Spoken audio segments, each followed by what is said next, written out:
Amigos e amigas, vamos a mais um momento da liturgia da palavra, que eu transmito sempre nos meus endereços telemáticos. @Paulo Roberto Maciel 6 barra, @Paulo Roberto Maciel 7919, repórterpaulomaciel.blogspot.com. Você vai ao Facebook, YouTube, Instagram, estou à sua disposição. Sempre aqui, transmitindo a palavra de Deus. Neste vídeo, a liturgia referente ao dia 15 de agosto de 2025, sexta-feira, 19ª semana do tempo comum, no ano litúrgico C. A cor dos paramentos litúrgicos é verde. No rito, temos a missa escolha. A primeira leitura é a leitura do livro de Josué, capítulo 24, versículos do 1º ao 13. Naqueles dias, Josué reuniu em Siquém todas as tribos de Israel e convocou os anciãos, os chefes, os juízes e os magistrados que se apresentaram diante de Deus. Então Josué falou a todo o povo: Assim diz o Senhor, Deus de Israel: Vossos pais, Taré, pai de Abraão e de Nacor, habitaram outrora do outro lado do rio Eufrates e serviram a deuses estranhos. Mas eu tirei Abraão, vosso pai, dos confins da Mesopotâmia e o conduzi através de toda a terra de Canaã e multipliquei sua descendência. Dei-lhe Isaque, e a este dei Jacó e Esaú. E a Esaú, um deles, dei em propriedade o monte Seir. Jacó, porém, e seus filhos desceram para o Egito. Em seguida enviei Moisés e Arão, e castiguei o Egito com prodígios que realizei em seu meio, e depois disso vos tirei de lá. Fiz, portanto, que vossos pais saíssem do Egito, e assim chegastes ao mar. Os egípcios perseguiram vossos pais com carros e cavaleiros até ao mar Vermelho. Vossos pais clamaram então ao Senhor, e ele colocou trevas entre vós e os egípcios. Depois trouxe sobre estes o mar que os recobriu. Vossos olhos viram todas as coisas que eu fiz no Egito, e habitastes no deserto muito tempo. Eu vos introduzi na terra dos amorreus, que habitavam do outro lado do rio Jordão. E, quando guerrearam contra vós, eu os entreguei em vossas mãos, e assim ocupastes sua terra e os exterminastes. Levantou-se então Balaque, filho de Sefor, rei de Moabe, e combateu contra Israel, e mandou chamar Balaão, filho de Beor, para que vos amaldiçoasse. Eu, porém, não quis ouvir. Ao contrário, abençoei-vos por sua boca, e vos livrei de suas mãos. A seguir atravessastes o Jordão e chegastes a Jericó. Mas combateram contra vós os habitantes desta cidade, os amorreus, os ferezeus, os cananeus, os hititas, os gergeseus, os heveus e os jebuseus. Eu, porém, entreguei-os em vossas mãos. Enviei à vossa frente vespões, que os expulsaram da vossa presença, os 2 reis dos amorreus. Isso não com a tua espada, nem com o teu arco. Eu vos dei uma terra que não lavrastes, cidades que não edificastes, e nelas habitais, vinhas e olivais que não plantastes, e comeis de seus frutos. Palavra do Senhor, graças a Deus. Salmo responsorial é o Salmo 135, na Bíblia Vulgata, ou 136, na Bíblia de Jerusalém. Versículos 1º ao 3º, 16 a 18, 21 a 22, 24. O refrão é: Eterna é a sua misericórdia. Repitamos: eterna é a sua misericórdia. Demos graças ao Senhor porque Ele é bom, porque eterno é o seu amor. Demos graças ao Senhor, Deus dos deuses, porque eterno é o seu amor. Demos graças ao Senhor dos senhores, porque eterno é seu amor. Eterna é a sua misericórdia. Ele guiou pelo deserto o seu povo, porque eterno é seu amor. E feriu por causa dele grandes reis, porque eterno é o seu amor. Reis poderosos fez morrer por causa deles, porque eterno é seu amor. Eterna é a sua misericórdia. Repartiu a terra deles como herança, porque eterno é seu amor. Como herança Israel, seu servidor, porque eterno é seu amor. Eterna é a sua misericórdia. Repitamos: eterna é a sua misericórdia. De nossos inimigos libertou-nos, porque eterno é seu amor. Eterna é a sua misericórdia. Repitamos: eterna é a sua misericórdia. Vamos agora aclamar o Santo Evangelho e depois proclamá-lo. O Evangelho de hoje é o escrito por São Mateus, capítulo 19, versículos do 3º ao 12. Aleluia, aleluia, aleluia, aleluia. Acolhei a palavra de Deus não como palavra humana, mas como mensagem de Deus, o que ela é em verdade. O que ela é em verdade, aleluia, aleluia, aleluia, aleluia. O Senhor esteja convosco, Ele está no meio de nós. Proclamação do Evangelho de Jesus Cristo segundo São Mateus. Glória a vós, Senhor. Pelo sinal da Santa Cruz, livra-nos Deus, nosso Senhor, dos nossos inimigos. Naquele tempo, alguns fariseus aproximaram-se de Jesus e perguntaram para o tentar: é permitido ao homem despedir sua esposa por qualquer motivo? Jesus respondeu: nunca lestes que o Criador desde o início os fez homem e mulher? E disse: por isso o homem deixará pai e mãe e se unirá à sua mulher, e os dois serão uma só carne. De modo que eles já não são dois, mas uma só carne. Portanto, que Deus uniu, o homem não separe.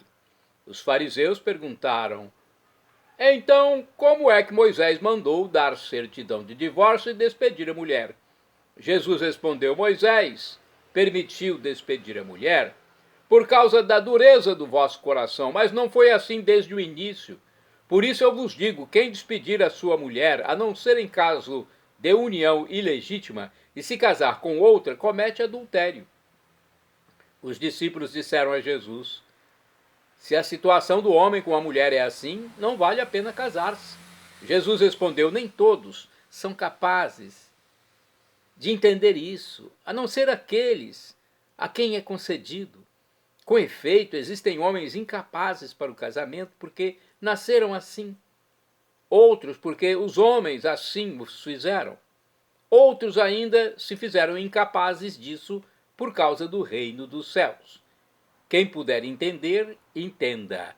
Palavra da salvação, glória a vós, Senhor. Vamos a uma reflexão do livro O Pão Nosso de Cada Dia. Aqui diz o seguinte sobre Mateus 19, versículos do 3º ao 12. O capítulo 19 de Mateus aborda alguns temas importantes, aliás, fundamentais para a vida humana. O parceiro, as crianças, os bens materiais, a comunidade formada por perdidos, pequenos e pecadores. Seu centro é Jesus, seu símbolo é a criança, seu estilo de vida são os relacionamentos como Jesus os viveu. A relação com o outro, diverso de si, com o outro em si, Deus, E contudo mais os bens materiais, não como roubo e posse, mas como dom e comunhão. O critério de Jesus é o princípio, quer dizer, o sentido originário inscrito por Deus na criação. A questão do evangelho de hoje é o divórcio, e mais amplamente a relação homem-mulher, ou então a sexualidade humana. No projeto originário da criação, a união entre homem e mulher é a imagem e semelhança de Deus, que, como ensinava Hegel, é distinção e superação da distinção, pois, de acordo com João, é amor. Toma o evangelho de hoje, antes e além da questão do divórcio, é a sexualidade humana. A sexualidade humana é sim sexualidade, mas é sobretudo humana. Não serve apenas à conservação da espécie. Hoje, por exemplo, o desafio não é a conservação pela geração, mas a conservação pela sustentação, ou seja, a disponibilidade de recursos naturais para a satisfação das necessidades materiais de mais de 7 bilhões de pessoas. Não é também um mero instinto a cuja satisfação está ligado em prazer. Em nossa cultura, dá-se uma separação intencional, programada, instrumental entre função procriativa, reduzida à sua mínima expressão, um filho ou nenhum, e função erótica, expandida até as raias do absurdo, como nunca se imaginara em épocas passadas, em prejuízo das funções filíaca, de amizade, e agápica, de amor gratuito da sexualidade. A sexualidade, numa visão integralmente humana e, portanto, divina, é o âmbito da livre realização da pessoa como relação de amor e pertença recíproca, a tal ponto que um se torna a vida do outro e os dois podem sensatamente transmitir, pela unidade das diferenças da radical insuficiência do ser humano,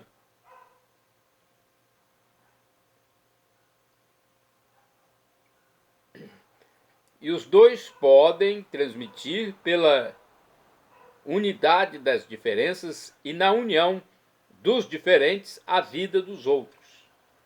A sexualidade é o símbolo mais expressivo da radical insuficiência do ser humano.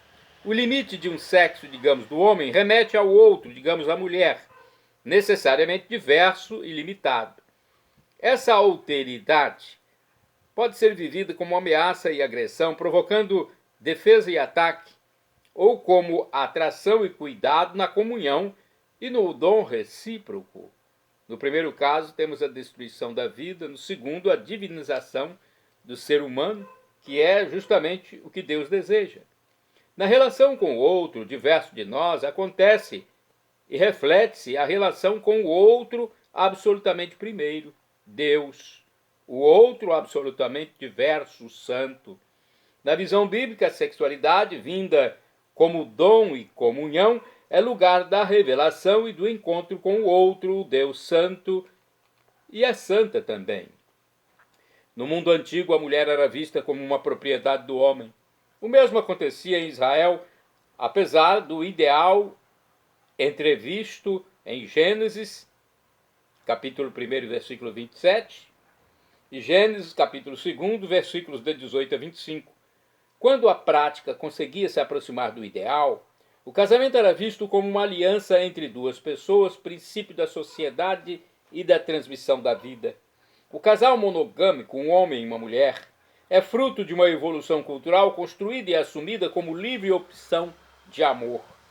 O amor que une os diferentes é, na verdade, um grande mistério, conforme a carta de São Paulo aos Efésios, capítulo 5, versículo 32. Quer dizer, na linguagem bíblica, um sinal da presença salvadora de Deus, mas ninguém pode negar, está também na origem de tantos males, medos e sofrimentos. A incapacidade de amar é certamente a maior e pior deficiência da humanidade. O trauma de não ter sido adequadamente amado pelos primeiros seres humanos com os quais convivemos, o pai e a mãe, se reproduz nas relações com todos os outros seres humanos, a família mostra assim todo o seu peso, seja para o bem, seja para o mal. Por isso, a fidelidade absoluta que Jesus propõe para o matrimônio e no matrimônio deve ser vista e vivida como evangelho, não como lei. Ele é o Deus que salva toda a nossa vida, também as nossas relações mais fundamentais, enquanto a lei só prescreve, criminaliza, condena e pune. Ele quer salvar a nossa vida, salvando-nos para si, para os outros e para o outro, o Deus amor. Olha uma reflexão que entra pela filosofia. Agora aqui no livro Palavra e Vida, temos a seguinte mensagem sobre Mateus capítulo 19, versículos do 3º ao 12. Existem dois dados fundamentais neste evangelho. Somos teimosos. É o primeiro dado. Segundo, no princípio não foi assim. Deus sonhou e seu sonho foi a criação. Um mundo de liberdade, de fraternidade. Até parece que acabamos saindo desses planos e um pouco sem querer acabamos despedaçando o seu invento. Não é preciso senão abrir os olhos e procurar ver um pouco da história para nos apercebermos de que este mundo não está exatamente como Deus o sonhou. Certamente nem tudo é negativo. Todavia, precisamos renunciar à nossa teimosia e voltar a sonhar o sonho de Deus. No livro Dia a Dia com o Evangelho, temos outra interpretação sobre Mateus 19, versículos do 3º ao 12. Aqui diz o seguinte: Jesus contesta a sociedade permissiva de seu tempo e recorda aos discípulos o desígnio do Criador. Deus criou o homem e a mulher para o matrimônio indissolúvel. O casamento baseia-se no amor forte que rompe os laços com os pais e deixa o casal totalmente livre para construir nova família. Se houver alguma concessão por parte de Moisés, era apenas um remendo no projeto original de Deus, e a separação era permitida por causa da insensibilidade humana ao amor. Mais que procurar motivos para se divorciar, o casal cristão deve encontrar motivos para unir-se ainda mais. O não casar, isto é, o celibato, se justifica quando for assumido em função do reino de Deus. Em outras palavras, a pessoa acolhe o celibato como dom de Deus, a fim de entregar-se completamente à causa da justiça. Bem, após as interpretações do Evangelho, vamos aos santos do dia. Nossa Senhora Desatadora dos Nós. De acordo com um texto que eu pesquisei, a Assunção de Nossa Senhora é uma comemoração litúrgica do próximo domingo, hein? E nós vamos ter aqui agora uma breve história da devoção à Nossa Senhora Desatadora dos Nós. Vamos passar para vocês essa informação que eu pesquisei, justamente para que todos tenham uma noção de como surgiu a história.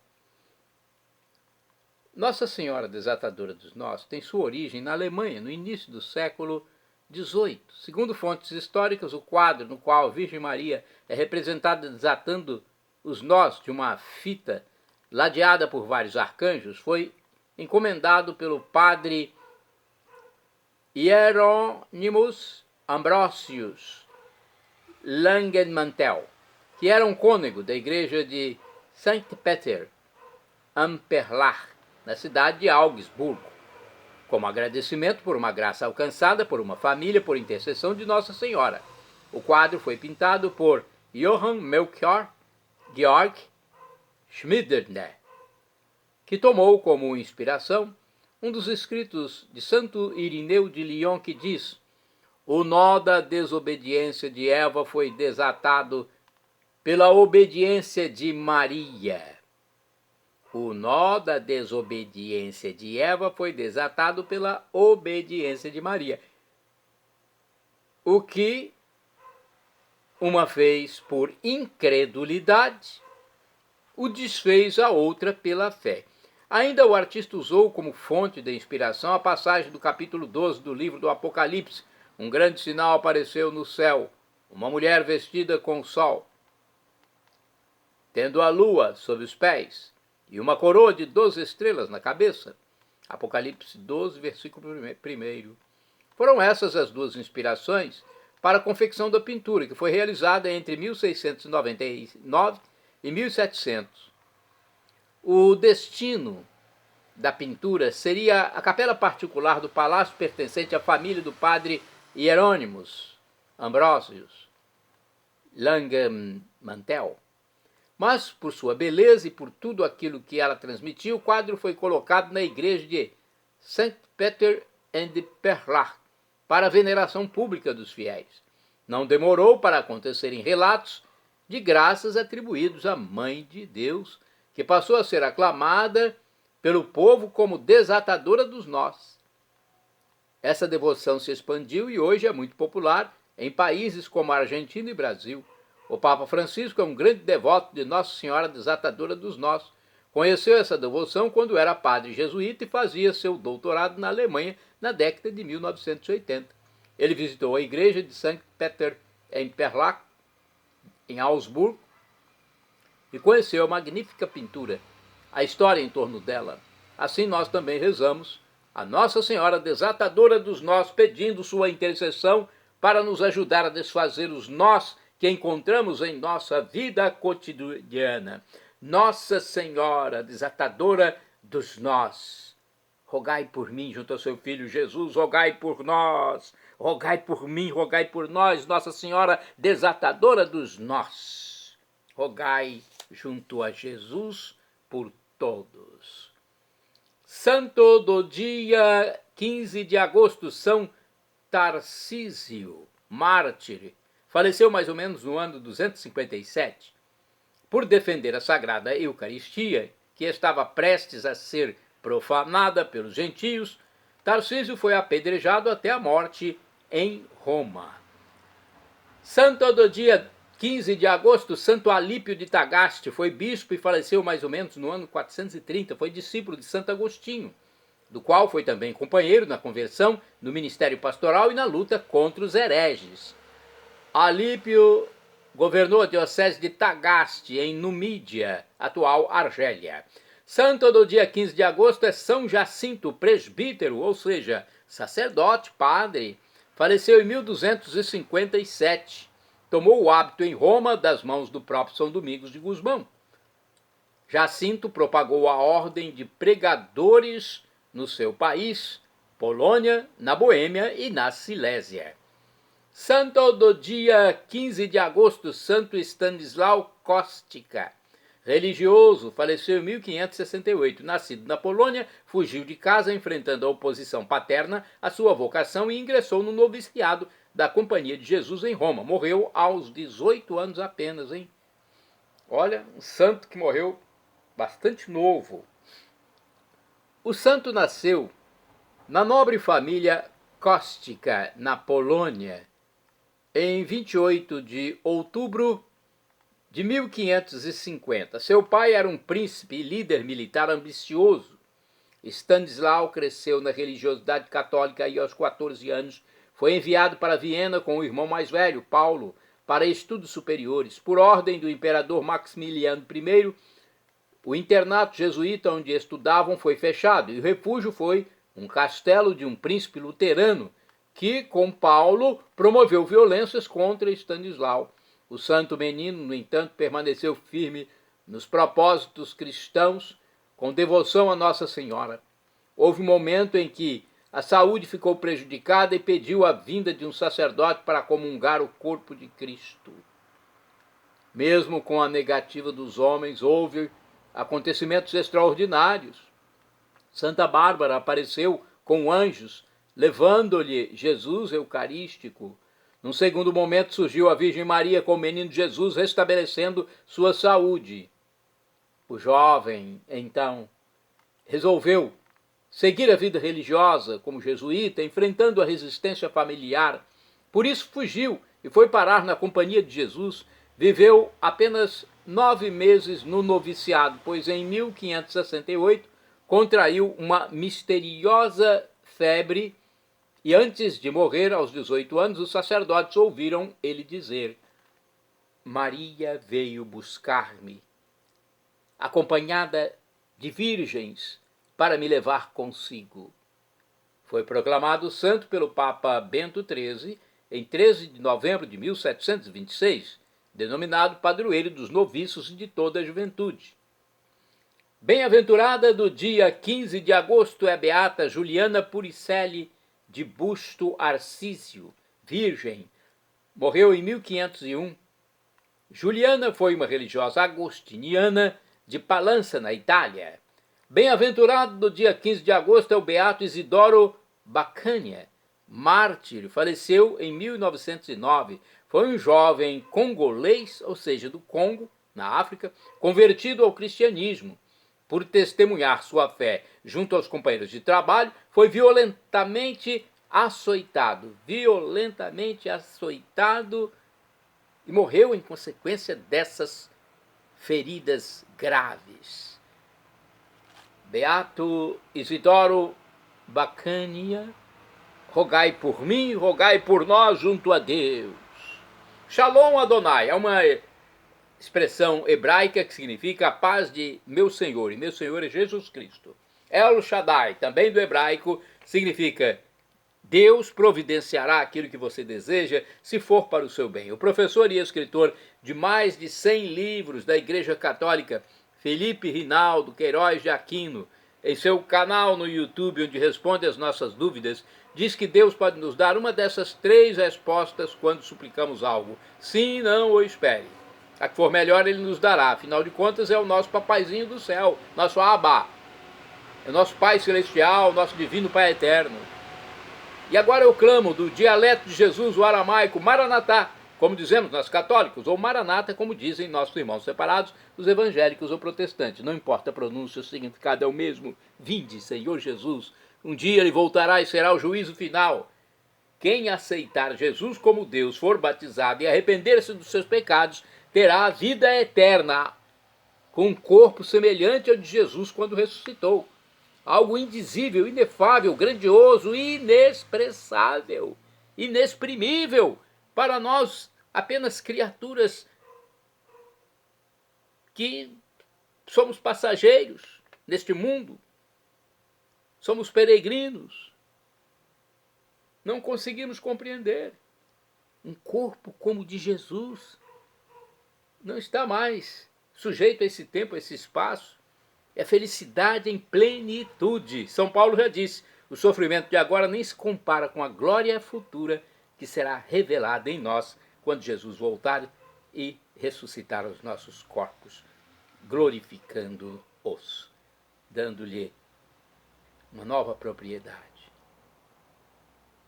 Perdão, Senhor, pelos meus pecados passados, presentes, futuros, físicos, espirituais, pecados do pensamento, palavras, atos, omissões, e me dê a vida eterna. Meu Jesus, eu quero a vida eterna convosco. Acesse @Paulo Roberto Maciel, Maciel 7919, @Paulo Roberto Maciel 6 /, Paulo Roberto Maciel, Maciel, repórterpaulomaciel.blogspot.com, facebook.com/Paulo Maciel da Rádio.